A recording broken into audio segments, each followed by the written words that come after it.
బాలకృష్ణ గారు, మీరు కమ్యూనిటీకి వచ్చి ఎన్ని రోజులైంది? కమ్యూనిటీకి ఎందుకు వచ్చారు అండ్ మీకు వచ్చిన బెస్ట్ రిజల్ట్?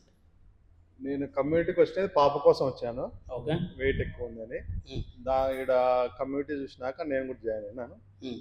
నేను జాయినింగ్ అయినప్పుడు 94.4 ఉన్నా. ఓకే. 94 కేజీల 400 గ్రాములు ఉన్నా. Very good. ఇప్పుడు 78.2 ఉన్నా. టోటల్గా ఎంత బరువు తగ్గారు? టోటల్గా 16 కేజీలు. 16 కేజీలు బరువు తగ్గారు. గట్టిగా ఎంకరేజ్ చేద్దామా? సూపర్. సో ఈ 16 కేజీలు తగ్గిన ప్రాసెస్లో మీ లైఫ్లో చేంజ్ అయిన కొన్ని ఆస్పెక్ట్స్ ఏంటి? మీకు వచ్చిన బెస్ట్ రిజల్ట్ ఏంటి? దీంతో పాటు బెస్ట్ రిజల్ట్ అంటే గ్యాస్ ట్రబుల్ ఉండేది. ఓకే. అది నార్మల్ అయింది. అంటే ఎలా ఉండింది మీకు తిన్నప్పుడు ప్రతిసారి ఒక 1 అవర్ స్ట్రగుల్ అయ్యాను. అంటే కడుపు ఉబ్బరంగా ఉండడం కానీ కొంత అన్ఈజీగా ఉండేది. ఇప్పుడైతే ఆ ప్రాబ్లమే లేదండి అసలు. Very good.